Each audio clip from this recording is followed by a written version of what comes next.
Hello and welcome back to another episode of my MotoGP 22 career mode.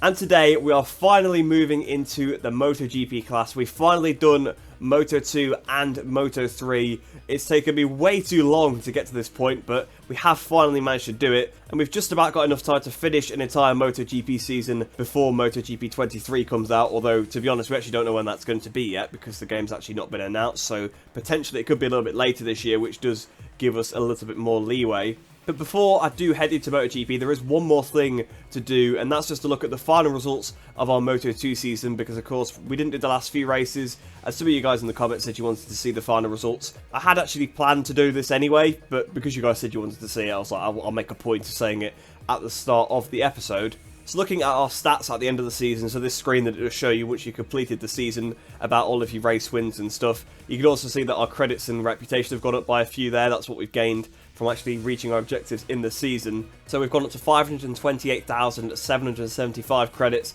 and 232,200 reputation. If you look at our actual results though, you can see it was a pretty scrappy season. Obviously there's a lot of yellow in there, a lot of first places, a few second places as well, 3 Aragon, Sachsenring and Portimao. But you can also see there's a couple of no scores there, 31st at Indonesia, 27th at Le Mans. But every other race we're pretty much inside the top 5 or 6. Oh, and at Austria, 29th as well, where we had the crash when we tried to pass Jake Dixon. 2 5th places, 1 at Assen, obviously where we fell off, and then 1 at Silverstone where we just didn't have the pace. But I was surprised about actually how dominant we were in the end, because overall our season wasn't the best, but I guess neither were the AI. But on to the actual final results then, you can see, unfortunately, Joe Roberts wasn't able to actually get second in the championship.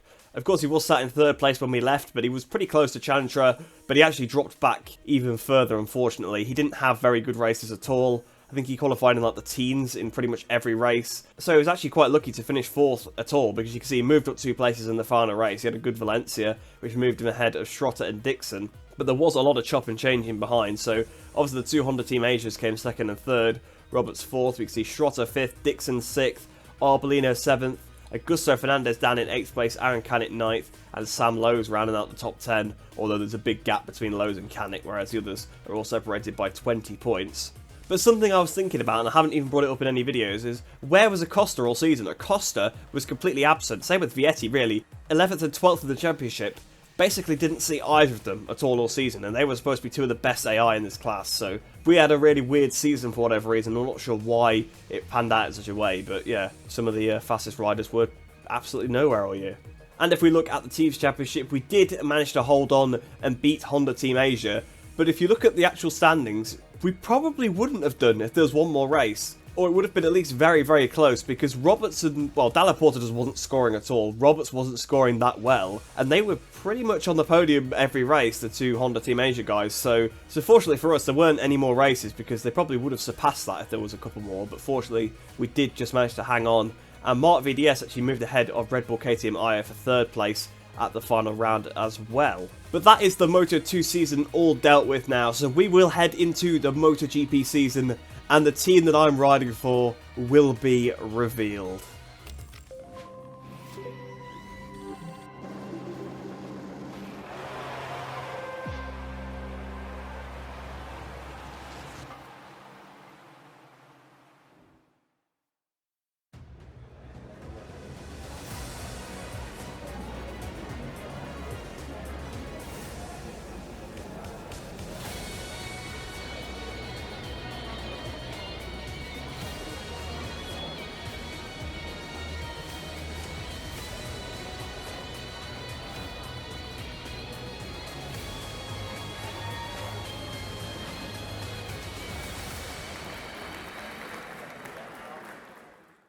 So as you just saw there then, we have signed for Gresini Ducati for this season in career mode. After the brilliant season Enea Bastianini had on the bike, it was an irresistible prospect. You can see myself and Alex Marquez are riding for the team, so unfortunately for Di Antonio, I have taken his spot in the team. But we've got a good package underneath us, and hopefully we could try and take it to the heights that Bastianini did, and maybe even further, and try and fight for the championship.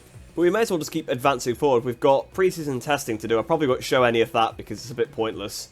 So I'll probably just head straight into the first race. Once we've got everything sorted, I'll probably just run the testing just to get to grips with the bike a little bit. So we can now make some upgrades. We've got enough research data to upgrade the engine and the frame, so we'll just stick an upgrade on both of those. So both of those upgrades are going to take 4 weeks to come in, so we probably will get them before the first race of the season. But we've got pre-season testing to do first. Like I said, I'm not going to show any of that. I'm just going to use it to get up to speed to the bike. And then I guess we'll head into the first race after we've completed testing.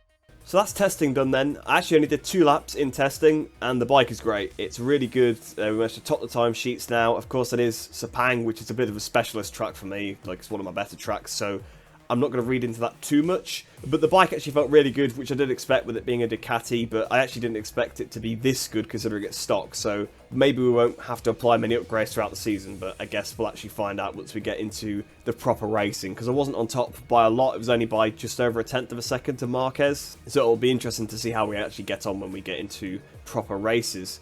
So I'll just keep advancing forward now to the Portuguese Grand Prix. We'll probably have to make a couple of stops because it's still quite a few weeks, because actually this has been quite a long winter for MotoGP, to be fair. So here we are then, ready to head into the first race of our MotoGP season. I've actually put a couple of more upgrades on as well, as you can see at the bottom of the screen. We've got one for aero and one for frame, and those should be coming in 4 weeks, so we should have those in a couple of episodes time. But that's everything dealt with now then, so we'll finally head into the weekend. It looks like we will be very quick, but I guess we will find out after free practice, so I'll see you then. So at the end of free practice 2, you can see we were the fastest by quite a way, so I think we should be going through to Q2 quite easily. We also got quite a bit of research data as well. We did a few of the programs quite easily, did like them all at the same time, so I had to like change the electronic strategy and the brake discs, and I had to do a lap with a long lap. I could have done all 3 at the same time. I actually didn't realise. I thought I'd lose more time from the long lap, but I actually probably could have just about got away with doing all 3 at the same time. Without any further ado then, we'll head into qualifying now then. We should be straight through into qualifying 2, and to be honest, with this kind of pace, I hadn't even used Power Mode 3 yet, I imagine we'll be pretty easily on pole position. So then here we are in Q2, and as you can see, coming through Q1, we've got Marc Marquez and Jack Miller. Of course, only 2 riders progressed now because we are in MotoGP, but that actually might be quite crucial because Marquez probably will be one of the riders we are fighting for the championship. Even though the Honda's a little bit weaker, we might still see him up there, so it's actually quite crucial that he's got through qualifying 1. But honestly, it does seem like we are going to fairly easily dominate this weekend. I kind of expected that going in, to be completely honest. Obviously, after the Sepang test, I was really competitive. And the AI aren't that great at this circuit. So I think we've got a pretty good shot at the win here if we can qualify well. And I think we should be able to get pole position, or at least on the front row, without too many troubles. But it is a difficult track to sort of get right consistently, because it can be a bit quirky with the way that the game works. So surprisingly, I've actually not managed to pass Zarco on this outlap. I had a couple of goes at him, but actually wasn't able to do it, so that's a little bit concerning. But here we are about to start our qualifying lap then. Hopefully Zarco doesn't get in the way. Well, unfortunately, he absolutely did hold me up, because you can see I've still not even overtaken him yet, which probably suggests that he isn't holding me up, but we've been literally going back and forth the whole lap. I'm finding it really difficult to actually stop it underneath somebody. So that's really not great, because I've turned the bike back down to Power Mode 2 because I didn't see it worth the time battling him. So up towards the line, we are still red on all the sectors, so Zarco's probably going to go pole, and he's probably going to be quicker than me, to be fair. He is by 30 thousandths, in fact 86 thousandths of a second. Do a 30 thousandths of a second clear of pole. That's what it said for a second there. But we've just absolutely messed up that first corner, so we're actually going to have to go for this again. So maybe everything's not going to be quite as easy as I thought it was going to be. Right, so we finally got rid of Zarco, finally came in the pits, and what a shock, we are miles underneath our time. Coming up towards the line, is this going to be pole position here at Portimao? It is a 10th clear of Fabio Quartararo, and we've had a massive crash down towards the first corner, so that's one of our practice programs failed there, because one of them is to not crash. And we're also out of fuel as well, so I think that's going to be the end of our qualifier session, so I guess we'll have to see if the AI improve on their last run or not.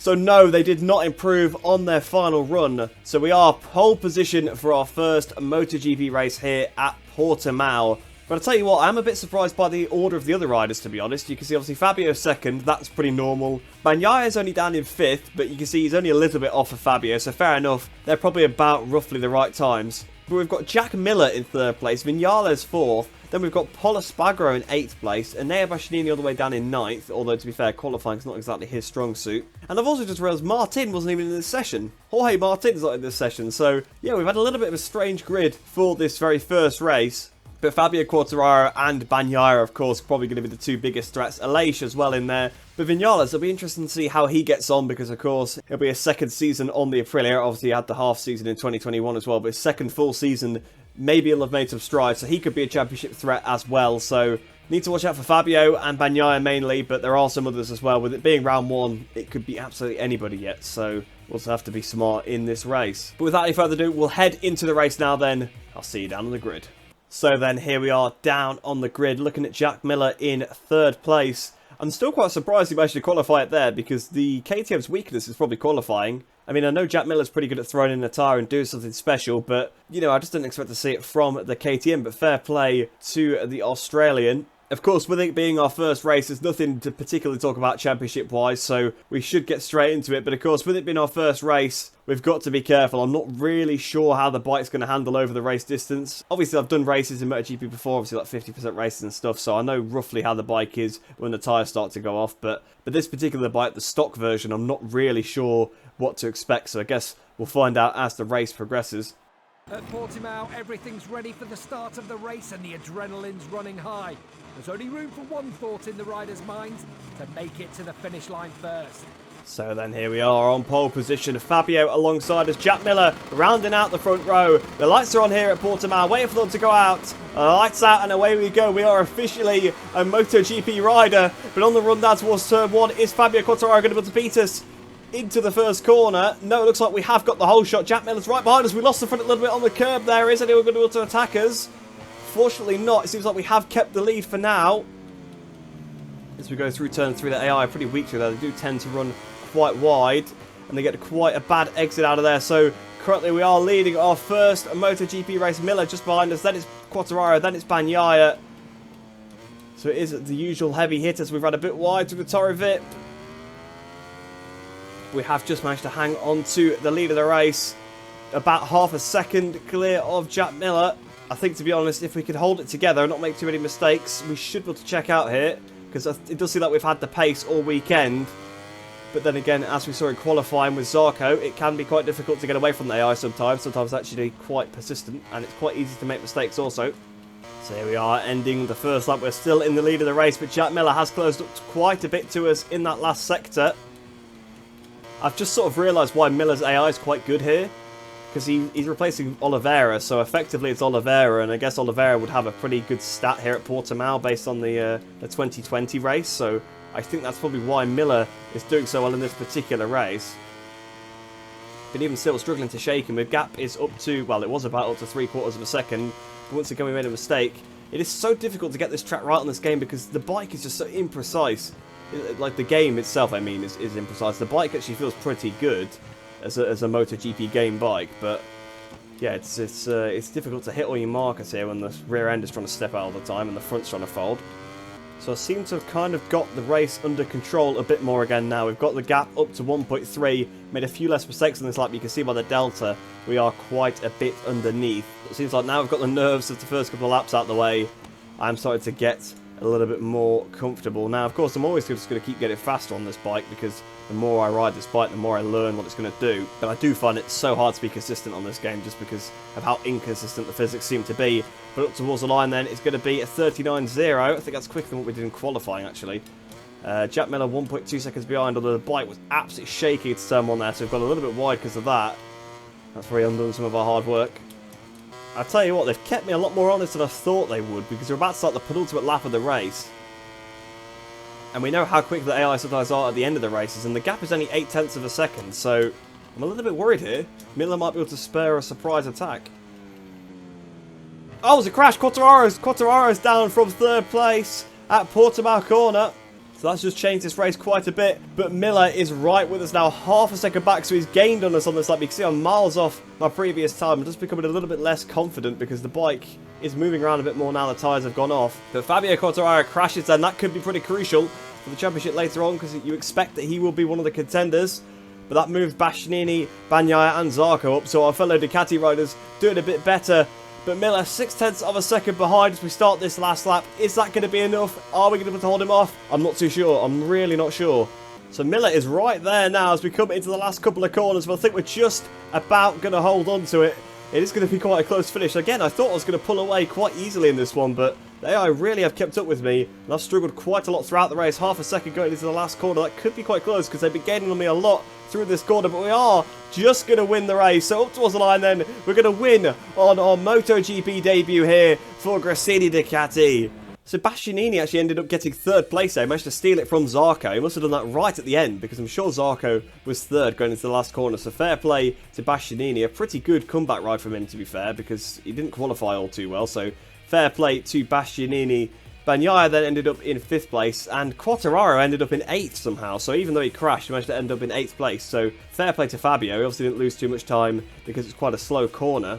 But the riders that I expect to be battling with in the championship then have gained a decent amount of points on in this first race, so I am quite happy with that one. Where did our teammate Alex Marquez finish, actually? If we look down the order, down in 21st place, so that was actually last place there. Jorge Martin in 20th as well, so some of the other Ducatis having a pretty poor weekend. Luca Marini down in 18th as well, so that's quite unfortunate. Both Repsol Hondas outside the top 10 as well. Is there a single Honda in the top 10? No, there's not. So it's not looking good for Honda, and some of the other satellite Ducatis struggling quite a bit as well, so I don't like to see that so much. But for us, it was pretty much the dream debut. So of course the championship standings are the exact same as the race results, so we'll gloss over those and go straight onto the team's championship. Ducati Lenovo team lead 2 points ahead of ourselves, Gresini Racing, and also 2 points ahead of Red Bull KTM Factory Racing. We are tied on points for 25. Aprilia in 4th place, and then Yamaha MotoGP in 5th. And of course, since we are now in MotoGP, we have the Constructors' Championship to look at. So you can see we are leading with 25 points ahead of KTM in 2nd place, because of course myself and Jack Miller were 1-2 in this race. Aprilia in 3rd place with 9 points, 4th for Yamaha with 8 points, and last place for Honda with 4 points. But with that weekend done now then, we'll head back to the Career Hub, see what we get, and then end off the episode. So then, from that weekend, we gained 10,600 reputation, which takes us up to 242,800. As for the credits, we gained 30,280, which takes us up to 605,248. So here we are then, back in the Career Hub, and you can see we actually have got an upgrade that we can put on the engine. But I'll probably leave that till the start of the next episode, because when I back out, it won't save anyway, so I'll probably put that one on at the start of the next episode. But there you go then, our first MotoGP race and our first MotoGP victory all in the same race. So what a way to start our MotoGP career. It was a little bit of a boring race, so I do apologise for that one. Pretty tense for me riding because Miller was staying pretty close to me, but obviously not a lot of action actually going on in the race, no passes or anything. So I do apologise for that one, but there's not a massive amount I could do about it. Perhaps I could consider starting at the back of the grid, or maybe just starting from 12th place and not actually doing qualifying, so just doing practice, getting through to qualified 2 and then not doing qualified 2. That might spice up the races a little bit. I'll have to see as we progress through the season, you know, what's necessary, because maybe I will have to do that. I'm actually honestly quite surprised that the AI didn't crash more. Obviously, there was quite a few crashes because I did see yellow flags sort of pop up throughout the race, and I think we had Bezzecchi, for example, retire. Obviously, we saw Fabio Quartararo fall off. But if you remember back to Moto2, they were basically all falling off every lap at turn 3, so it's good that they didn't do that in MotoGP. I don't know whether they just fixed that in general since I did that, because obviously it was quite a few months ago when I did that race, but I imagine they probably didn't. I imagine it just never happened in MotoGP, which is probably why it wasn't picked up in the first place. But hopefully we'll have a bit of a better race in Argentina. I know the tyres can play a bit of a part in that race, so maybe it will spice things up a little bit, but I do also know that AI are not that strong at that track on this game, so I guess we'll have to see. Maybe there'll be a bit of wet weather that'll spice it up or something. I'm not too sure. I guess we'll find out in the next episode. But I hope you did enjoy that one. I hope you enjoy the rest of your day. I hope you're all staying safe, and I shall see you in the next one.